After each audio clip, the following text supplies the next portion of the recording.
Hey guys, it's Quickie Baby, and welcome to another video. This time, Anarchy of the EU server is going to show us exactly how to play in the E100. So this is the tier 10 German behemoth of a tank. It's not quite as big as the Mouse, but its gun, loaded with this 150mm, is simply devastating, capable of putting out 750 alpha damage a shot. Now, Anarchy is going to put this to great effect in this game.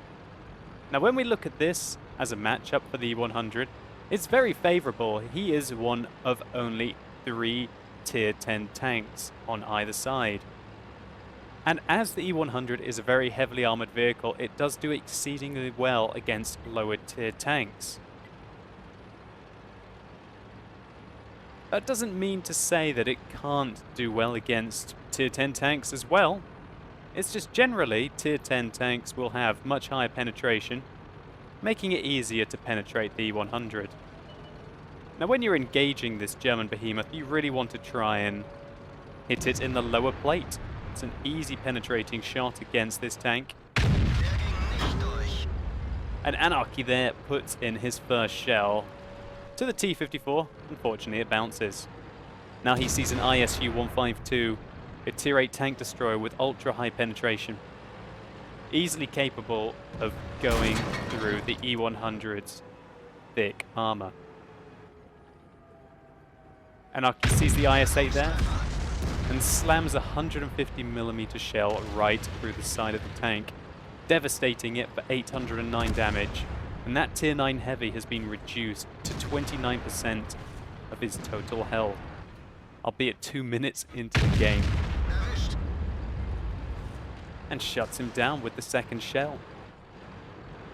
Now that's one of the lovely things about this 150mm. The 124, or is it 28? I think it's the 128mm that you can also use on this tank. The same gun that's on the Mouse and on the previous vehicle, the E75, is lovely. But 490 alpha damage just isn't the same as the 750 that you can achieve with this 150mm. Now, so far, Anarchy has been only firing regular rounds. Now that is one of the limitations of the E100. The regular rounds have only got 235mm of penetration. That's barely more than quite a few tier 8 heavy tanks. And we could hear the sizzle there. The enemy E100 is not using AP. That sizzle indicates that the E100, the enemy E100 that is, fired a heat round at Anarchy here. Anarchy's trying to go for the weak point. It doesn't penetrate. And the enemy E100 fires in a heat round. Let's just take a look to see where that hit him. Yep, right through the turret ring. Even though Anarchy was angling his turret armor at about 45 degrees, the enemy E100, with its 334mm of heat penetration, was able to penetrate him. And he fired another one there. Another round right into the tracks of Anarchy. Now Anarchy is going to be fighting fire with fire. So he loads a heat round and is able to go through the cheeks of the enemy E100. And that time the enemy E100 again fired at the, what looks to be, let's just take a quick look. You can see all these tiny little heat holes here. Even from 150mm, the heat penetrations are visibly smaller. So that was the one that he put in, which took out his tracks and penetrated his tank. However, the enemy E100 foolishly fired a heat round into the spaced armor of the E100. Now, heat does exceedingly badly at penetrating spaced armor. And that's why Anarchy was able to absorb that one and take no damage. One thing that heat also doesn't have is normalization. It has no normalization whatsoever. And so if you fail to hit a flat surface, and you hit an angled surface, it's not going to do as well as an AP round would. So Anarchy manages to take out the T110E4, and now it's time for his platoon mate. Hello, lower plate. Hello, 639 damage. And unfortunately, this is what the game descends into. The enemy E100 had already loaded heat for Anarchy. But now, Anarchy is managing to tank well against even the heat ammunition of the enemy 100 and is taking him down. Finishing a successful duel where Anarchy managed to do 2,700 damage to that enemy E100. It was a complete one-on-one fight.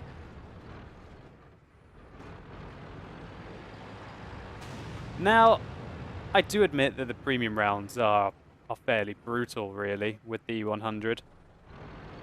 It's hard to believe that you would get an extra 50% penetration, nearly, just under 50%.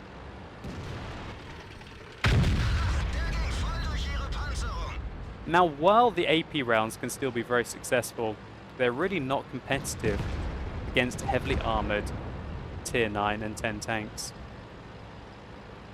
But now Anarchy's going back to the AP. And it was the right choice there to be using heat against the enemy 100. He bounced the first 2 AP shells.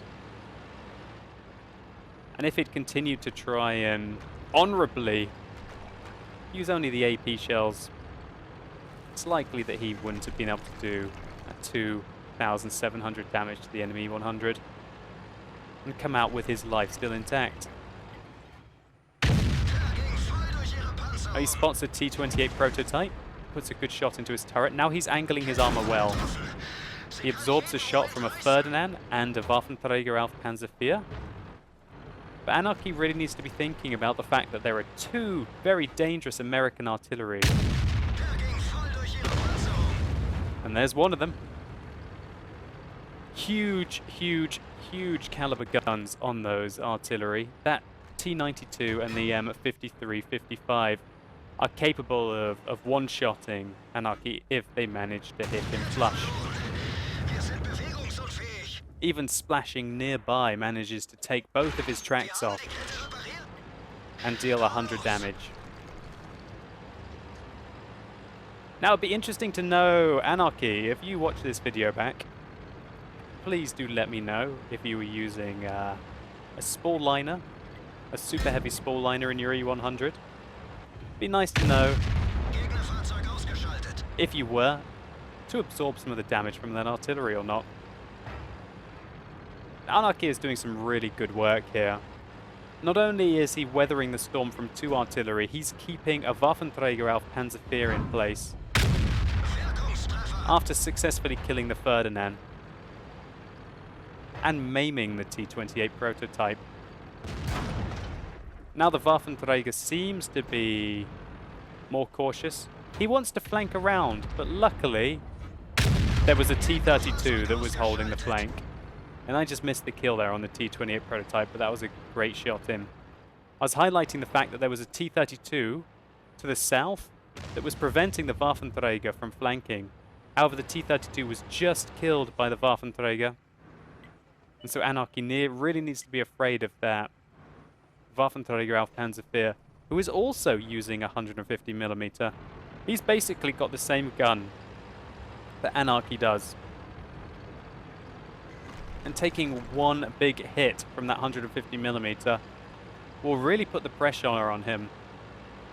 Now Anarchy is already up to 9,500 damage.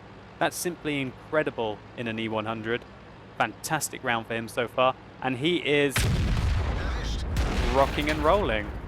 So the enemy artillery hits him flush there. Looks like he landed probably right there into the side of the tracks. It's most likely where it would have been, as it only did 400 damage to him. Anarchy really outplayed that Waffenträger auf Panzer IV. Look at that. Shell lands about 4 or 5 meters away, but because it is the T-92, shaves off another 300 health, leaving Anarchy down to 300 hit points. Anarchy managed to outplay that Waffenträger auf Panzer IV there. He saw that he wasn't aiming at him. The Waffenträger probably wanted to just try and kite Anarchy and use his artillery as fire support. Anarchy was having none of that. Saw that he had the opportunity. He came round, put a lovely shell into him. And now he's got the T-69. Another lovely clutch shot there. And trying to avoid fire from where the T-32 could be, or an artillery shell. So Anarchy was 1 versus 4. Now he's 1 versus 3, and he's spotted the T-30. Thank goodness the T-30 only has 521 hit points, sorry, 20 hit points, meaning that if Anarchy manages to penetrate him, he will die. So now up to 10,600 damage. Now I like what Anarchy did there. He made it look like he was reversing down the alleyway, and as soon as he got unspotted, he stopped. Now he's just hoping that the T-30 will make a mistake and come out. But this T-30 is no slouch. He's played 13,000 games. He's got a very respectable win rate of 55%. Which means there's all that more pressure on Anarchy.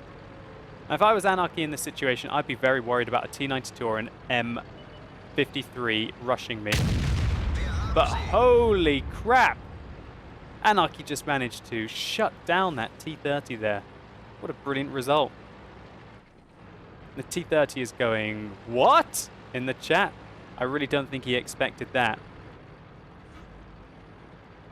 And yes, just looking at where the T-30 was facing, he was obviously predicting that the Anarchy would try and flank around and go in from behind. However, that really wasn't where Anarchy was going. Nice try there by the T-30. But he just fed Anarchy the Radley Walters medal. He's up to 8 now, having done 11,100 damage. He's got to watch out. There is still 2 artillery left in this game. And all they have to do is land anywhere near or on his tank, and he'll be dead. Now, where will they be coming from? If the enemy artillery were to work together and to come from either side, really there's nothing that Anarchy could do. Or alternatively, if they were to come together, as long as when one of them takes the initial hit, the reload on Anarchy is so long that the other one should be able to splash him. Oh my god, he's been ambushed. He's got stuck on the back of a tank. Oh god! Oh my word, that was a thin shot. The luck of the gods. Anarchy doesn't even fully aim and skims a shot over a dead tank into the cupola of that tier 9 artillery. And thankfully for Anarchy, the T-92 was pre-aimed, and obviously he didn't have a clean shot. The T-92 must have been saying, okay, M53, you go scout, and I'll pre-aim for you. Oh, and this is where you want to be. E100 versus a T-92. Come at me, bro. No, you come at me, bro. Now, Anarchy's doing the right thing here. He's going far enough back around the corner to stop the T-92 from splashing him. Because in theory, if the T-92 hits even the ground around Anarchy's tank, it should still be enough to take him out. Anarchy's doing the right thing here. He's got pressure on the cap, which means that the artillery does have to interrupt him. Now Anarchy's aiming down a tiny little hole there to shoot through the pillars, so to say. You could cut the tension with the knife. I can't imagine what Anarchy was thinking right now, being on 9 kills. Single-handedly carrying this game. 11,500 damage. And probably the most scary artillery on the enemy team. Still, I think I'd rather be against a T-92 than a Bat Chat with an auto-loader. That would be pretty awful as well. And there's the T-92 trying to sneak in behind. Oh, it just misses! Anarchy goes back out and dogs the shell into the wall. Oh god, the server lag just trolled him so bad. Oh no. Oh no, it's too much. And now Anarchy's got a decision. I don't think he can actually cap in time, so he's got to go and hunt the artillery. So he's off. He's going to find the T-92. He's coming just round the corner. Where is he? Oh, and this is dodgy as hell. Where's the T-92 ambush shot? There he is! Headshot! Yes! The T92 justice is done. What a result. 12,000 damage, 10 kills, and finishing off the most dangerous artillery that there is in the game in an E100.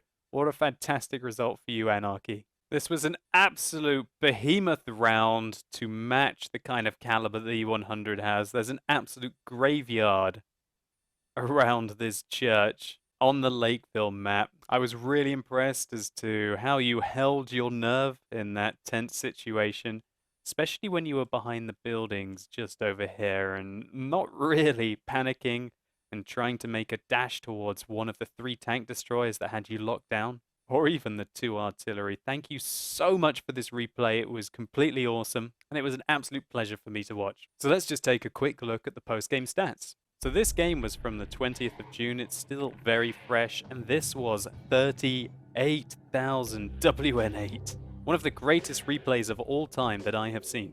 Anarchy managed to net nearly 150,000 credits, even without the bonus event that was going on, which would have given him a clean profit of 75,000 even without that event bonus. This was a 2,448 experience game, which is 1,632 base in an E100. That's simply huge. Anarchy managed to pick up the Pools medal with that final kill, a DeLanglades medal, which is a rather unusual one for destroying at least 4 enemy vehicles while they're inside the cap circle, and the high caliber and the steel wall. Securing 12,000 damage in this game was more than the rest of his team put together. I think Anarchy really did have the luck of the gods here. He quite often didn't fully aim his shots, yet he hit 22 out of 23, and of those, 19 penetrated. Now, of the 15 hits that Anarchy received, only 7 penetrated due to the thick nature of the E100 armor, blocking nearly 6,000 damage. So Anarchy, thank you so much for submitting this replay. It was an absolute joy to watch. Hopefully all of you guys enjoyed this video. If you did, please consider rating it down below. It really helped me out. And let me know in the comments what you think about the E100. Do you think it's really outdated? Or do you think there's probably not another tank in the game that could have done what Anarchy was able to achieve with it here? Anyway, as always, thank you so much for watching. You've been epic, and hopefully I'll see you soon.